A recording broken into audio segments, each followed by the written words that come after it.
안녕하세요. 하늘소리교회 이모상 목사입니다. 2021년 1월 27일 수요일 오늘의 말씀 함께 나누겠습니다.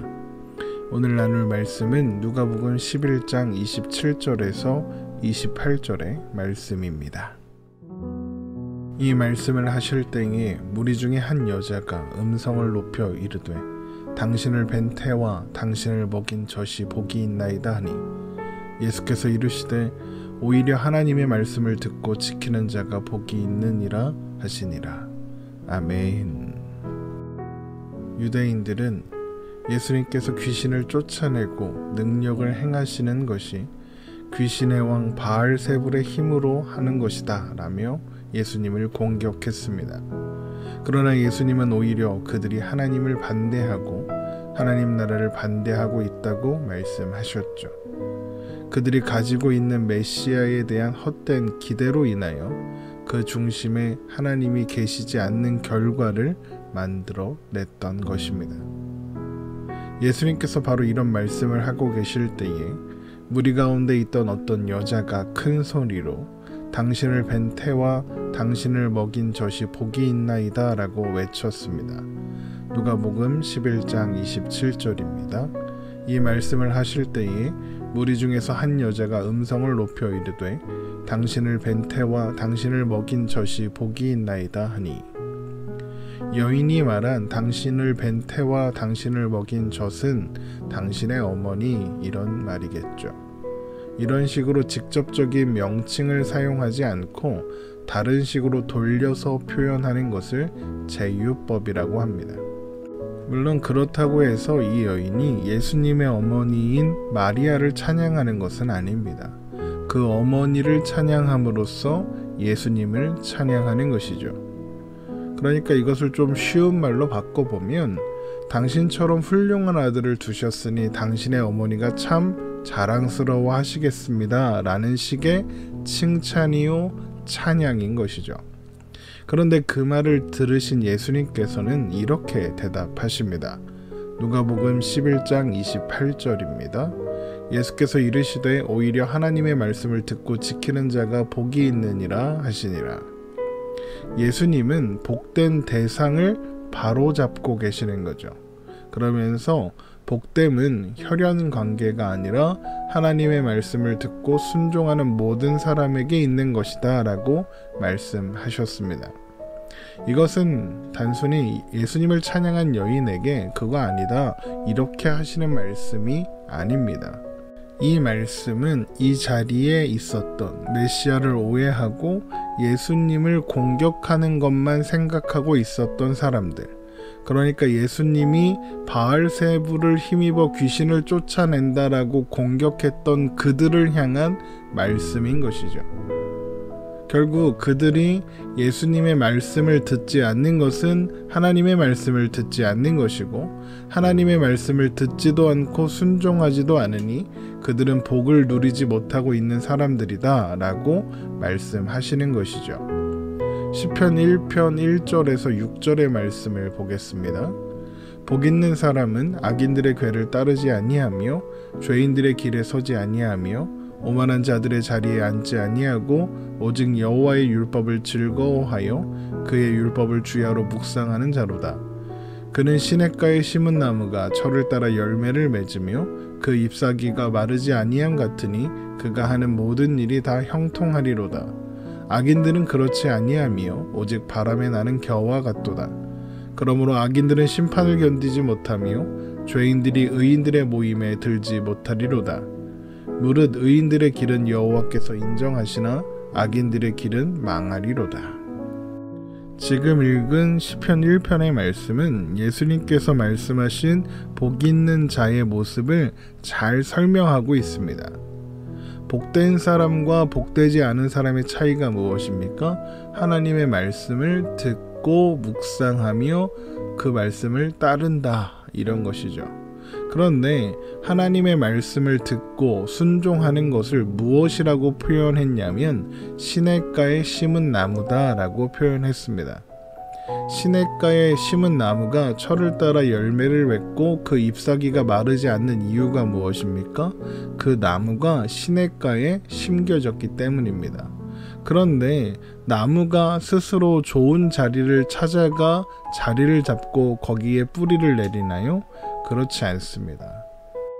시냇가에 나무가 심겨지려면 농부가 시냇가에 나무를 데려다가 심어야 합니다. 그런 것처럼 시냇가에 심겨진 나무인 복된 자들, 곧 하나님의 백성들 또한 하나님께서 그 복된 자리에 데려다 놓으신 것입니다. 하나님께서 예수 그리스도를 통하여 그들을 생명수가 흐르는 시냇가에 심으신 것이죠. 예수님의 말씀이 하나님의 말씀으로 들을 수 있게 하시고 또한 그 말씀에 순종할 수 있게 하시는 것입니다. 이로써 하나님의 말씀을 듣고 순종하는 하나님 나라의 백성이 누리는 모든 신령한 복을 받아 누릴 수 있게 되는 것이죠. 에베소서 1장 3절에서 6절의 말씀입니다. 찬송하리로다 하나님 곧 우리 주 예수 그리스도의 아버지께서 그리스도 안에서 하늘에 속한 모든 신령한 복을 우리에게 주시되 곧 창세전에 그리스도 안에서 우리를 택하사 우리로 사랑 안에서 그 앞에 거룩하고 흠이 없게 하시려고 그 기쁘신 뜻대로 우리를 예정하사 예수 그리스도로 말미암아 자기의 아들들이 되게 하셨으니 이는 그가 사랑하시는 자 안에서 우리에게 거저 주시는 바 그의 은혜의 영광을 찬송하게 하려는 것이라.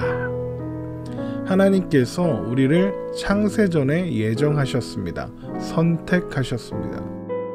우리가 하나님께 선택받을 만하고 사랑받을 만한 무언가를 아직 하기도 전에 그렇게 하셨습니다. 그리고 우리를 그 사랑 안에서 거룩하고 흠이 없게 하시기 위하여 예수 그리스도로 말미암아 하나님의 자녀로 삼으셨습니다.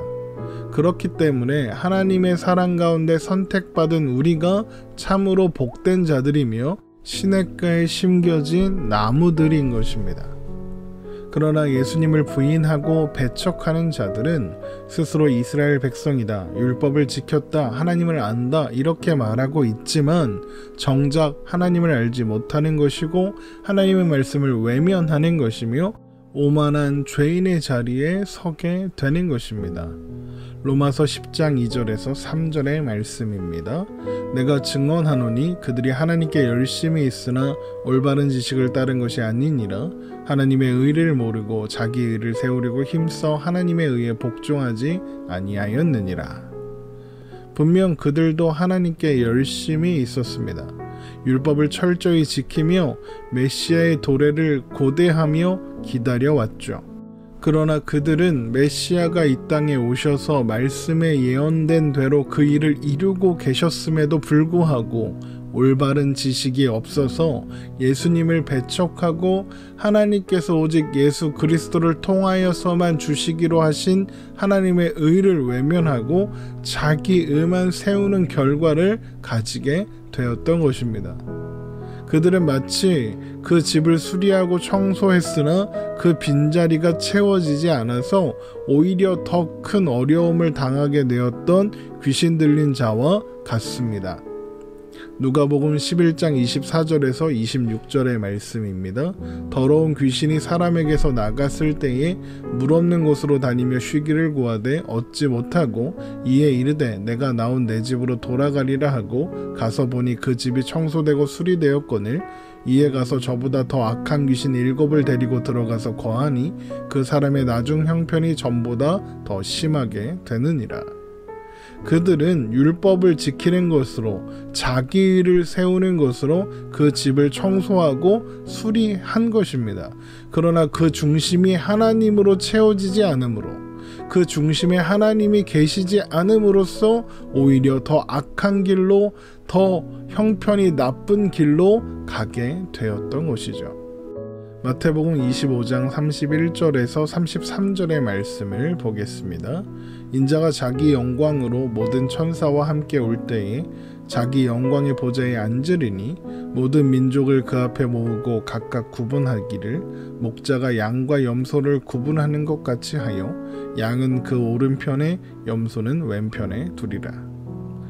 우리나라에서는 양과 염소가 구별하기가 그렇게 어렵지 않죠. 전혀 다른 동물이니까요.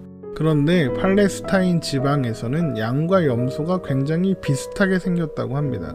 그래서 전문가가 아니면 구별이 어렵다고 해요. 그래서 지금 목자가 양과 염소를 구분하는 것 같이 구분한다라는 것은 전문적인 구별을 의미하는 겁니다. 그런데 양과 염소가 어떻게 구분됩니까? 마태복음 25장 34절에서 46절의 말씀입니다. 그때 임금이 그 오른편에 있는 자들에게 이르되 내 아버지께 복을 받을 자들이여 나와 창세로부터 너희를 위하여 예비된 나라를 상속받으라. 내가 줄일 때에 너희가 먹을 것을 주었고 목마를 때에 마시게 하였고 나그네 되었을 때에 영접하였고 헐벗었을 때에 옷을 입혔고 병들었을 때에 돌아보았고 옥에 갇혔을 때에 와서 보았느니라. 이에 의인들이 대답하여 이르되 주여 우리가 어느 때에 주께서 줄이신 것을 보고 음식을 대접하였으며 목마르신 것을 보고 마시게 하였나이까?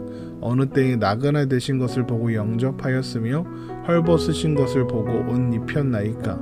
어느 때에 병드신 것이나 옥에 갇히신 것을 보고 가서 배웠나이까 하리니 임금이 대답하여 이르시되 내가 진실로 너희에게 이르노니 너희가 여기 내 형제 중에 지극히 작은 자 하나에게 한 것이 곧 내게 한 것이니라 하시고 또 왼편에 있는 자들에게 이르시되 저주를 받을 자들아 나를 떠나 마귀와 그 사자들을 위하여 예비된 영원한 불에 들어가리라. 내가 줄일 때에 너희가 먹을 것을 주지 아니하였고 목마를 때에 마시게 하지 아니하였고 나그네 되었을 때에 영접하지 아니하였고 헐벗었을 때에 옷을 입히지 아니하였고 병들었을 때와 옥에 갇혔을 때에 돌보지 아니하였느니라 하시니 그들도 대답하여 이르되 주여 우리가 어느 때에 주께서 줄이신 것이나 목마르신 것이나 나그네 되신 것이나 헐벗으신 것이나 병드신 것이나 옥에 갇히신 것을 보고 공양하지 아니하더이까? 이에 임금이 대답하여 이르시되 내가 진실로 너희에게 이르노니 이 지극히 작은 자 하나에게 하지 아니한 것이 곧 내게 하지 아니한 것이니라 하시니니 그들은 영벌에 의인들은 영생에 들어가리라 하시니라. 여기에서 양, 그러니까 의인들은 주께서 줄이고 목마르고 나그네 되었고 헐벗었고 병들었고 옥에 갇혔을 때 돌아본 자들이고 염소, 그러니까 악인들은 그렇지 않은 자들이다 라고 말씀하시죠. 그런데 의인들은 우리가 언제 그렇게 했습니까? 라고 물었고 악인들도 우리가 언제 그렇게 하지 않았습니까? 라고 물었습니다. 그러자 그 대답으로 각각에게 너희가 내 형제 중 지극히 작은 자 하나에게 한 것이 곧 내게 한 것이고 지극히 작은 자 하나에게 하지 아니한 것이 곧 내게 하지 않은 것이다 라고 대답하셨습니다. 여기에서 작은 자는 십자가를 알고 있는 사람, 십자가의 은혜를 이해하고 있는 사람을 의미합니다. 작은 자는 다른 말로 하면 어린아이라고 할 수 있거든요. 어린아이는 순진한 존재를 의미하는 것이 아니라 자신의 필요한 모든 것을 외부로부터 도움을 받아야, 부모로부터 공급받아야만 살 수 있는 존재를 의미합니다. 그래서 작은 자를 영접한다, 이것은 자신 또한 작은 자라는 인식이 있다, 이런 말입니다.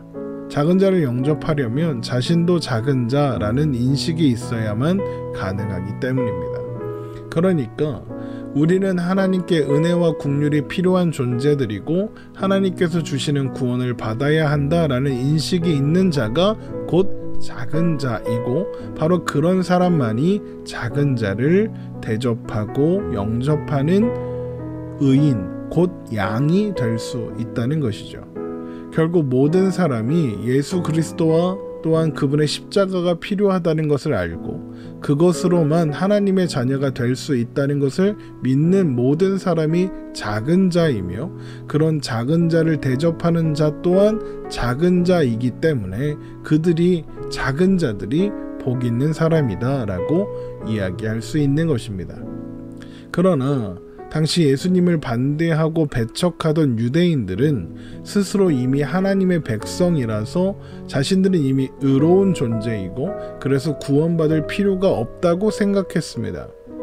그래서 그들은 메시아가 오셔서 죄를 사하고 약한 것을 고치시며 구원을 주시는 분이다라고 생각할 수 없었던 것이죠. 대신 메시아는 힘을 가지고 와서 자신들을 괴롭히고 압제하는 로마를 무너뜨리고 옛 다윗의 왕국의 영화를 회복시켜 줄 것이다 라고 기대했던 것입니다. 결국 주님은 이름 모를 여인의 외침에 대하여 오히려 하나님의 말씀을 듣고 지키는 자가 복이 있다라고 대답하셔서 예수님을 반대하는 자들에게 너희가 이스라엘 백성이기 때문에 유대인이기 때문에 자동으로 복 있는 존재가 되는 것이 아니다. 오직 하나님의 복음, 곧 예수 그리스도를 통하여만 진정한 하늘의 복, 하나님의 백성된 진짜 복을 받을 수 있다라고 가르쳐 주셨던 것이죠. 척박한 땅에 심겨져 죽은 나무와 같았던 우리를 하나님이 선택하시고 예수님이 찾아오셔서 생명수가 흐르는 생명신의 강가로 옮겨 심으셨습니다. 그리고 우리로 성령 안에 깊이 뿌리내려 자라게 하셨죠. 그래서 철을 따라 열매를 맺는 나무가 되게 하여 주셨습니다.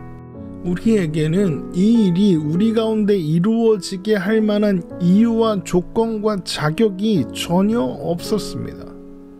그래서 우리는 이것을 은혜라고 표현합니다. 은혜 말고는 다르게 표현할 방법이 없기 때문입니다. 여러분, 오늘 말씀을 통해서 우리를 사랑하사 예수 그리스도의 십자가로 우리의 모든 죄를 사하시고 우리를 참으로 복된 자리에 서게 하신 그 은혜를 확인하며 기쁨과 감사로 또 하나님을 향한 찬양으로 오늘을 채워가는 우리가 되기를 주님의 이름으로 축원합니다.